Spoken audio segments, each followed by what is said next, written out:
सलमान लड़का रख रखा था, वो उसके यहाँ तबला वबला बजाता था।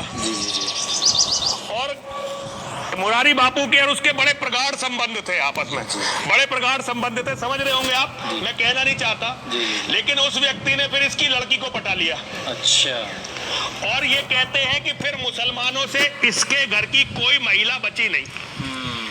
अब जिसके अपने घर की कोई महिला ना बची हो मुसलमानों से, अब वो अल्लाह के गुण नहीं गाएगा तो किसके गुण गाएगा?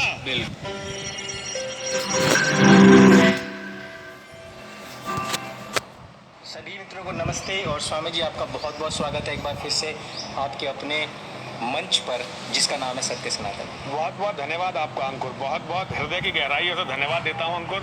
आज आप भारत के युवा सनातन के मानने वालों का, मैं हिंदू नहीं कहूँगा, जितने भी लोग चाहे आर्य समाजी हैं चाहे वो सनातन के मानने वाले हैं, सभी के आज आप एक युवा आइकन बन चुके हैं।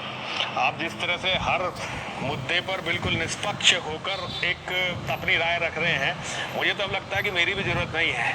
मेरा काम संभालने के लिए मेरा एक बेटा है जिसने पूरी ईमानदारी के साथ, पूरे जज्बे के साथ, देखिए हमारे हिंदुओं में सबसे बड़ी कमी क्या रही है कि लोगों ने एक गुट का होकर अपने विचार रखे हैं। लेकिन मैं पिछले 22 सालों से जो सच है उसे कहता रहा हूँ। मैं आज बहुत अच्छे युवाओं को देख रहा हूँ जो बहुत अच्छा काम कर रहे हैं, लेकिन जिस तरह से आपने निर्भीक होकर सच को बोला है, मुझे लगता है कि मरने में भी कोई मुझे दुख नहीं होगा, क्योंकि आज एक आदमी है जो मेरी बात मेरे बात भी कहता रहेगा। बहुत उम्मीदें हैं मुझे भी आपसे और पूरे हिंदू समाज को आपसे बहुत उम्मीदें हैं। मैं आपका बहुत बहुत धन्यवाद देता हूं उनको। स्वामी जी आपकी बहुत आवश्यकता है, क्योंकि ये जो भी लड़ाई है वो हम जो आपकी सिखाई हुई शिक्षा है हम उसी की वजह से, देखिए आप भी एक महंत हैं और आप स्वयं भी गीता जी को लेकर के कथाएं करते हैं स्वयं भी जी। और जिस प्रकार का आज का जो माहौल बना हुआ है और श्रीमद् भगवत गीता जी के नाम पर, श्री कृष्ण महाराज जी के नाम पर जो आजकल कथा बाँचने वाले लोग हैं और जिस प्रकार से उन्होंने एक दुकान सजाई हुई है और अपने ट्रैक में आने वाले सभी लोगों को वो पोषित कर रहे हैं। जी जी। और यह अगर हम कहें तो यह जो कुछ भी चल रहा है सभी कथावाचकों में, ऐसा लगने लगा है कि बहुत कुछ वेल प्लान्ड है। तो हम काफ़ी समय से सोच रहे थे कि क्योंकि आपका भी गीता ज्ञान प्रवाह अभी चल रहा है यूट्यूब पर और उसको भी हम सभी देखते ही हैं, तो मुझे लगा कि आपसे इस विषय में एक बार ज़रूर मिलना चाहिए कि कहीं ऐसा तो नहीं है कि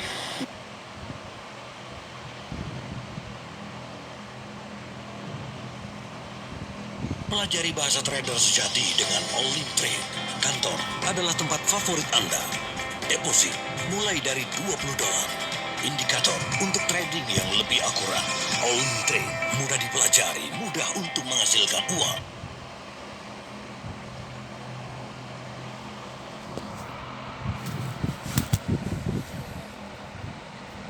innal muttaqina fi jannatin wa मैं ही कुछ ज़्यादा अति उत्साह में आकर के और इन लोगों के विषय में कुछ बोल रहा हूँ।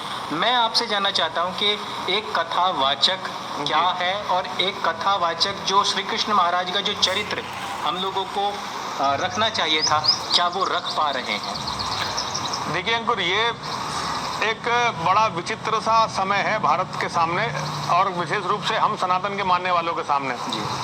ये जिसके बारे में आप बात कर रहे हो, ये एक इस्लाम के जिहाद का एक अभिन्न अंग रहा है पिछले 700-800 सालों से।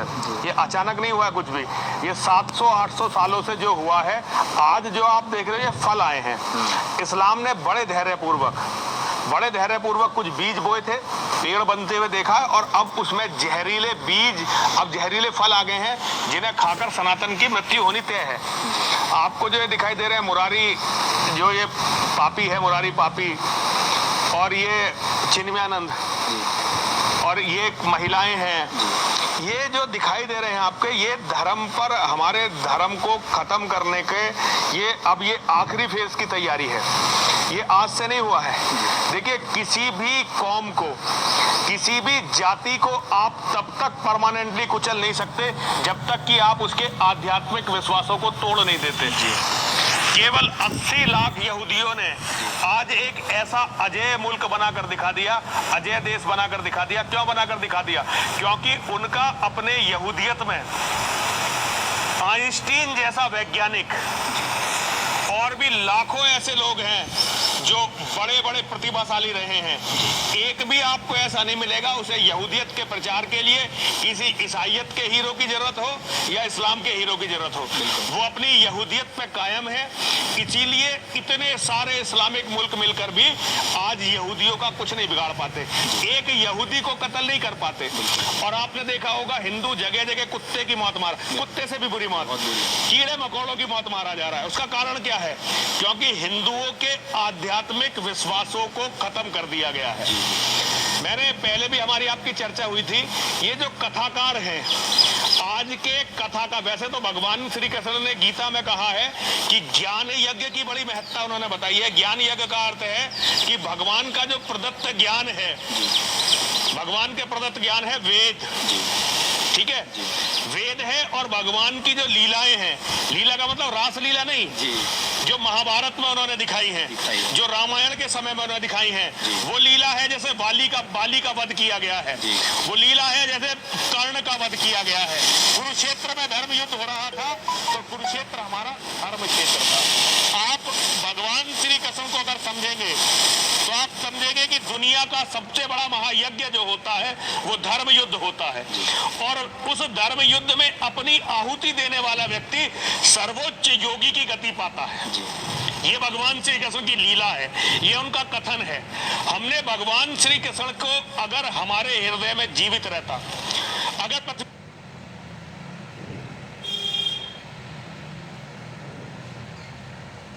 matiin listrik demi hemat, tahan panas demi hemat, gerah-gerahan demi hemat.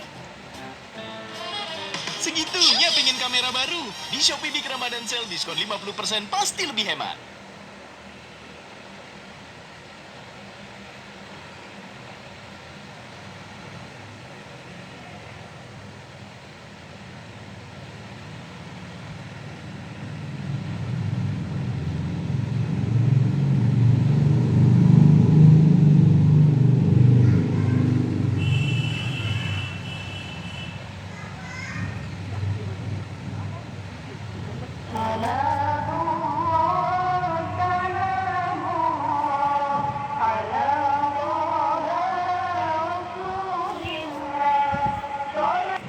Prithviraj Chauhan ये जानते, भारत के अंतिम दिल्ली के सम्राट थे पृथ्वीराज चौहान, क्यों तो उसके बाद भी एक हेमू बक्काल के नाम से बादशाह शासक हुए दिल्ली के, लेकिन फिर भी पृथ्वीराज चौहान यदि गीता पर चलते और उसी समय पहली बार में अगर गौरी की गर्दन अलग कर देते तो कभी भी हिंदुओं की ये दुर्गति नहीं होती जो आज हुई है। लेकिन हमारी आध्यात्मिक जड़ें कमजोर हो चुकी हैं। पृथ्वीराज चौहान जिस अजमेर के राजा थे, दिल्ली के राजा तो अपने नाना की गद्दी पर बने, उस अजमेर में पहले से ही सूफियों ने संत नहीं, सूफी मुस्लिम धर्म प्रचारकों ने अपनी जड़ें जमा ली थी। और वो सूफी धर्म प्रचारक जो थे, जब 11वीं सदी की बात है, जब मोहम्मद गौरी आया, उससे पहले जब ये महमूद गजनबी आया था, तो महमूद गजनबी के समय में भी ये सूफी धर्म प्रचारक वहां बहुत बड़ी अपनी जड़ें जो है अजमेर में जमा चुके थे। और पृथ्वीराज चौहान के वंशज थे वहां पर धर्मगज देव सिंह जी महाराज, उनकी हत्या इन सूफियों ने करवाई थी। तो ये जो जिहाद है, धर्म में संशय को डाल देना, ये जो आज ये बैठ के उस पर अल्लाह अल्लाह कर रहे हैं, ये सब सारी दुनिया के हिंदुओं को दिखाना चाह रहे हैं कि तुम्हारे भगवान में ताकत नहीं है, ताकत है उनके भगवान में। देखिए भगवान श्री कृष्ण ने गीता में बहुत स्पष्ट कहा है, संशयात्मा विनश्यति, जिसके अंदर संशय होगा उसका एक दिन विनाश होगा। उन्होंने पूरी गीता जो दी थी वो अर्जुन के मन के संशय को खींचने के लिए दी थी। आज जो कृष्ण के नाम पर हो रहा है वो संशय डाला जा रहा है हर हिंदू के मन में। अगर आप इस अल्लाह के नाम को भी छोड़ दें, आज कृष्ण के नाम पर जो बताया जाता है, एक ऐसा बच्चा है जिसको उसके गांव की हर औरत प्यार करती है पति मानकर। जी। तो ये भारतीय संस्कृति के बिल्कुल बिल्कुल सर्वदा विरुद्ध है। जो कोई ऐसा व्यक्ति यदि गांव में है तो उसकी सजा भारतीय धर्म संविधान के अनुसार केवल और केवल हत्या है, इसके सिवा उसके लिए कोई सजा नहीं है। यदि वो व्यक्ति इस प्रकार का आचरण करता है, प्रत्येक व्यक्ति को अपनी वाइफ मानता हो, अगर किसी भी एक व्यक्ति को गांव की औरतें इस तरह मानने लगे तो समझिए वो तो दुष्चरित्रों का गांव है। बिल्कुल, वो भारतीय संस्कृति का गांव नहीं है। और ये संस्कृति कहाँ की थी? ये संस्कृति अरब की थी। Yes yes yes. कथावाचकों ने पहले ही जो अल्लाह अल्लाह नहीं कर रहे थे ना, जो गद्दी पर बैठकर कृष्ण कृष्ण कर रहे थे, राधा कृष्ण कर रहे थे, उन्होंने भी हम पर अल्लाह की ही संस्कृति। और अल्लाह भी दुनिया में दो अल्लाह हैं। एक अल्लाह तो वो है जो मोहम्मद से पहले का अरब का अल्लाह है, जिसका मंदिर बीच में जो स्थापित है, काबा के मंदिर के बीच में स्थापित है, और चारों तरफ 365 देवी देवताओं की मूर्ति है जी। वो अल्लाह जिसकी 3 बेटियां नात, अलनात और मन्नात जी। जो हमारी त्रिदेवियों जैसी हैं, वो उस अल्लाह की बेटियां हैं जो सारी दुनिया की पूजनीय थी, अरब की दुनिया की। तो एक अल्लाह तो वो है जो मोहम्मद के जन्म से पहले का अल्लाह, मोहम्मद के रसूल बनने से पहले का अल्लाह, और एक अल्लाह वो है जो मोहम्मद का अल्लाह है, जिसके लिए मुसलमान कहते हैं ला इलाहा इल्लल्लाह मुहम्मदुर रसूल अल्लाह। ये दो अल्लाह है। लेकिन जो संस्कृति है ये अरब की संस्कृति है। अरब में पहले भी यही संस्कृति थी, आज भी यही संस्कृति है। वहाँ आदमी अपनी बहन से शादी कर सकता है, आदमी अपनी चाची से शादी कर सकता है, ताई से शादी कर सकता है, मौसी से शादी कर सकता है, बुआ से शादी कर सकता है, उनकी बेटियों से शादी कर सकता है, अपने बेटे की पत्नी से शादी कर सकता है। ये आज भी है, इस्लाम इसी पर आधारित है। तो ये जो संस्कृति थी, ये अरब की संस्कृति पहले एक फेज में आप पर डाली गई जी। ये एक फेज था जहां आपके धर्म और संस्कृति से वितरना। और क्यों? क्योंकि आपके श्री कृष्ण करते हैं। आप भगवान श्री कृष्ण के जीवन में ये वाहियातपना कहीं नहीं देखेंगे, लेकिन ये जानबूझकर हम पर डाला गया। पहले तो ये तय किया गया कि भगवान श्री कृष्ण की अरब के जो ये रीति रिवाज थे उनमें बड़ी आस्था थी। यस। आज ये बताया जा रहा है कि कृष्ण कुछ नहीं है, अल्लाह है। जी जी जी। और अल्लाह के और ये केवल ये जो आज के ये मुरारी पापी और ये चिन्मयानंद पापी या ये चित्रलेखा विचित्रलेखा जया, ये केवल ये नहीं है। महात्मा गांधी, एक गुजराती था महात्मा गांधी, आपने सुना हो, मोहनदास करमचंद गांधी, जिसका वध किया था अमर बलिदानी पंडित नाथूराम गौडसे जी ने। जी। वो मंदिरों में बैठता था, कुरान पढ़वाता था मंदिरों में। जो विरोध करता था, अंग्रेजों की पुलिस उसे पीटती थी, जेल में डाल देती थी।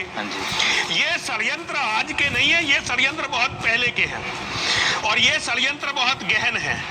आज पहले ये तय किया गया था कि भाई तुम्हारा कृष्ण जो है वो एक अय्यास है, वो धर्म योद्धा नहीं है, उसका धर्म से कुछ भी लेना देना नहीं है, वो केवल प्रेम का प्रचार करने के लिए, रासलीला रचाने के लिए धरती पर आया। जी।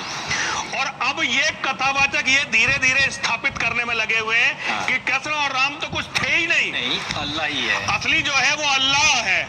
तो ये अलग अलग फेज थे, अलग अलग फेजों में ये काम हुआ है।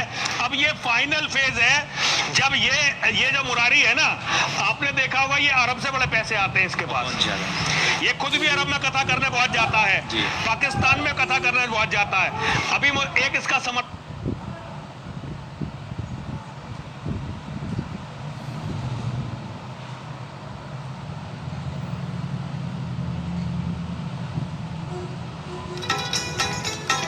Ramadan di rumah aja. Buka poki lah.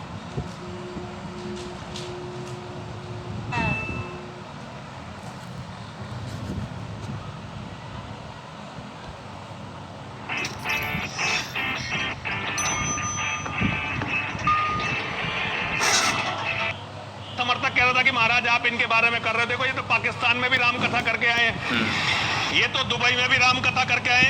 मैंने कहा जिस कथा में तुम अल्लाह अल्लाह चिल्लाओगे, अली मौला चिल्लाओगे, उसे तो तुम ISIS वाले भी करवा लेंगे। मैंने तो एक मैसेज भी डाला कि तुम ये कह रहे हो कि ये पाकिस्तान, अरे अल्लाह का नाम पाकिस्तान में लेना कौन सा पाप है? अल्लाह का नाम तो तुम कहीं भी ले लो, वो तो खुश हो जाएंगे। और वो इन लोगों को देखिए, आज पहले तो भगवान श्री कृष्ण की रसिया की छवि बनाई गई, छिछोरे की छवि बनाई गई, बहुत बहुत सारी हमारी महिलाएं उस छवि के चक्कर में बर्बाद हुई। बिल्कुल। आप जो आज पूरे समाज में ये वाहियातपना देखेंगे, उसका बहुत बड़ा कारण ये भागवत कथाएं पहले से ही थी। और अब जो ये भागवत कथाएं आ रही हैं, तो हमारी बेटियों के मन में एक छवि आएगी कि जब अल्लाह ही असली है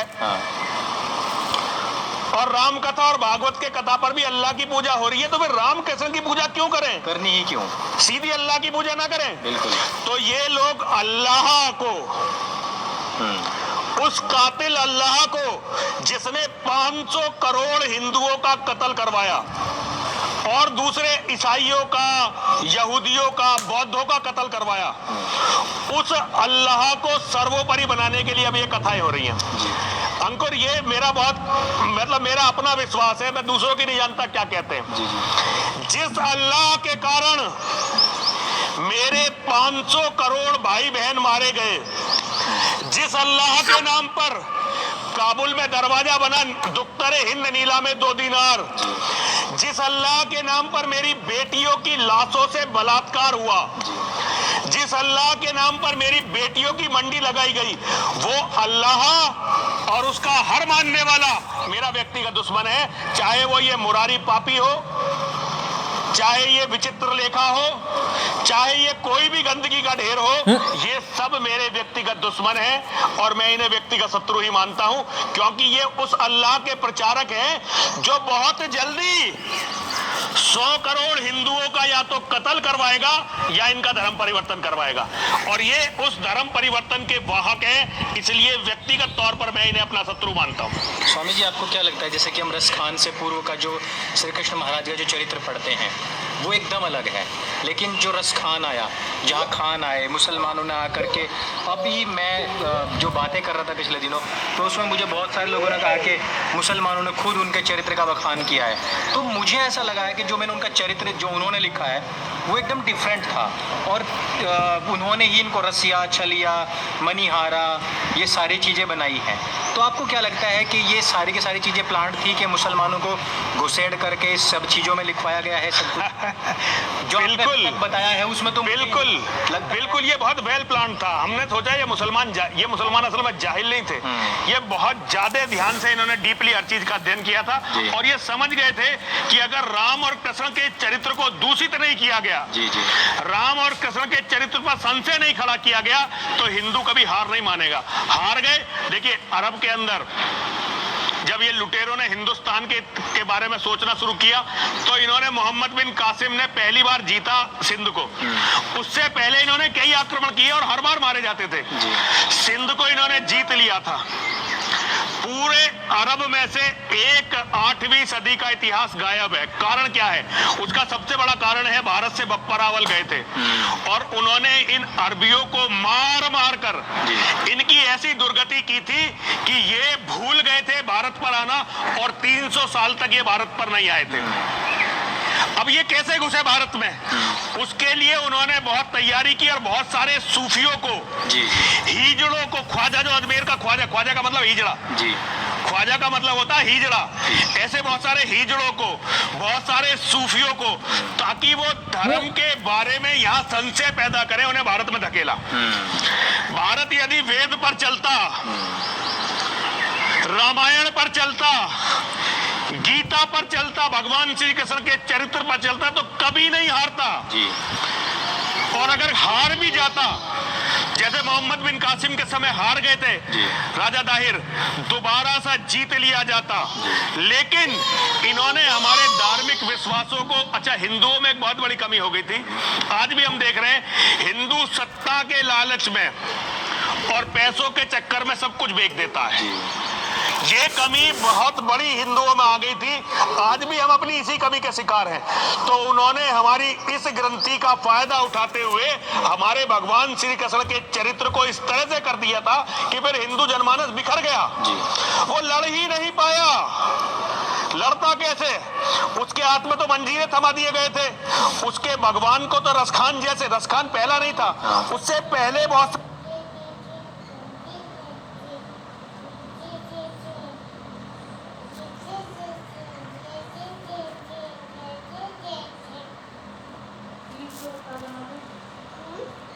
Kapan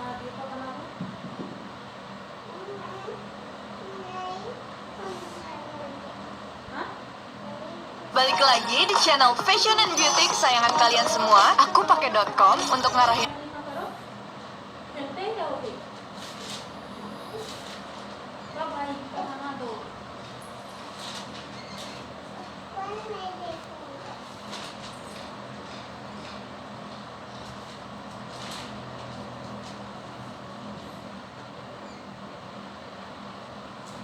Followersku ke sosmedku.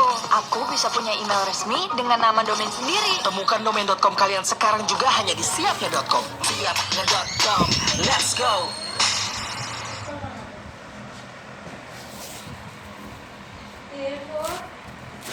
बहुत सारे सूफी थे, उन्होंने भगवान श्री कृष्ण का ऐसा चित्रण किया।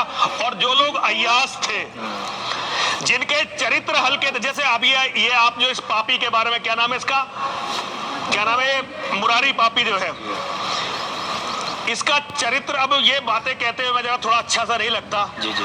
और ये मेरी मर्यादा भी नहीं है, लेकिन फिर भी मैं आपको बताना चाहता हूं कि ये एक समलैंगिकता की एक बहुत बड़ा पाप है।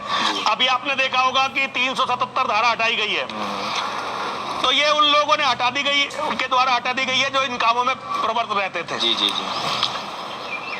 मुरारी बापू ने अपने पास एक मुसलमान लड़का रख रखा था, वो उसके यहाँ तबला वबला बजाता था। जी जी जी।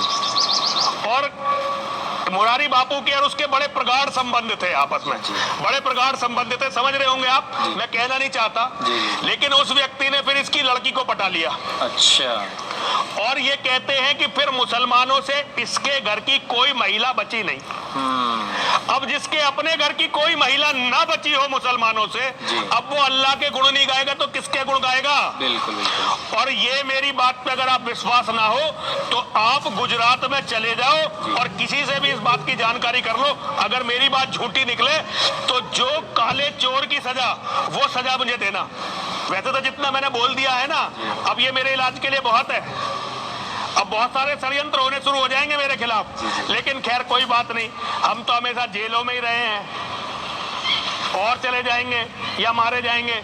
लेकिन हिंदुओं को सोचना चाहिए कि उनका देश, उनका धर्म कहां जा रहा है। मैं सारे हिंदुओं से एक बात कहना चाहता हूं, ना मुझ पर विश्वास करो, ना किसी और पर विश्वास करो। अपनी आंखों से महाभारत को पढ़ो, अपनी आंखों से वेद को पढ़ो, वाल्मीकि रामायण को पढ़ो, गीता को पढ़ो, और फिर निर्णय करो कि मैं सच बोल रहा हूं कि गलत बोल रहा हूं। स्वामी जी, अंत में बस हम ये पूछना चाहते हैं कि ये जितने भी कथावाचक हैं जिनको आपने बहुत अच्छे तरीके से एक्सपोज भी किया है, मैं जानता हूँ, मेरी बहुत सारे गुजरातियों से बात हुई है जो मुरारी बापू के विषय में इसी तरीके से ही कहते भी हैं। डायरेक्ट कहने से बहुत सारे लोग बचते हैं, बहुत सारे लोग सामने नहीं आना चाहते हैं, लेकिन वो कहीं ना कहीं इस बात को स्वीकार करते और कहते हैं, मानते हैं कि मुरारी बापू की जो बेटी है, क्योंकि उसका जो पति है वो एक मुस्लिम है, इस वजह से मुरारी बापू ये चाहते हैं कि उस चीज़ का एक्सपोज होने से पहले मैं अल्लाह अल्लाह, अली अली, मौला मौला सब में बैठा दूं ताकि कल मेरा विरोध ना हो। इन सब चीज़ों को देखते हुए आप युवाओं को क्या संदेश देना चाहते हैं? देखिए, मैं आपकी बात से थोड़ी सी, बस थोड़ा सा अंतर है बात में। बेटी की गलती नहीं है इसमें जरा सी भी, महिलाओं की गलती नहीं है, ये जितनी भी है इस पापी की दुष्चरित्रता के कारण इसका पूरा घर बर्बाद हुआ। अब ये जब इसकी दोनों, जब ये एक है ना कि भाई जब घेरे में गिर गए तो वही विश्राम है। अब ये चाहता है कि सारे हिंदू इसी तरह से बर्बाद हो जाए। गलती इसकी बेटी की नहीं थी, इसके परिवार की जितनी भी महिलाओं के साथ ये फिर कुकर्म हुआ है वो उनकी गलतियां नहीं थी, गलती सारी की सारी इस मुरारी बापू की ही थी। और जो व्यक्ति अपना घर नहीं बचा सका वो धर्म बचाएगा। और बिना, इसने अपनी दुष्चरित्रता के कारण अपनी बेटी को उस नरक में झोंका था। सारी दुनिया जानती है, कोई बोले या ना बोले वो तो एक अलग बात है। मैं नौजवानों से इतना ही कहना चाहता हूं कि अपनी बहनों को, अपनी बेटियों को ऐसे लोगों के चक्कर में पड़कर जिहादियों का चारा न बनने दें। जो कौम या जो लोग अपनी बहन बेटी की Pelajari bahasa trader sejati dengan All-in Trade. Kantor adalah tempat favorit Anda. के मान सम्मान को नहीं बचा पाते, उन्हें भगवान भी नहीं बचाते। अगर अपनी बहन बेटी का मान सम्मान तुम नहीं बचा पाए तो किसी भी तरह से अपने आप को मानव कहलाने के लायक नहीं हो तुम।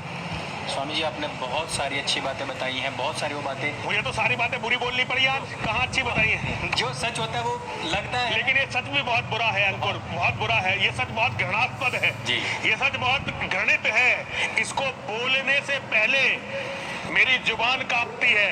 मैं कहना नहीं चाहता, लेकिन जब अंत हो गया तो बोलना पड़ा। बोलना ही पड़ता है ताकि आने वाली जो पीढ़ी है वो कम से कम समझ जाए। लोग समझे कि अंकुर आर्य था, नरसिंहानंद था।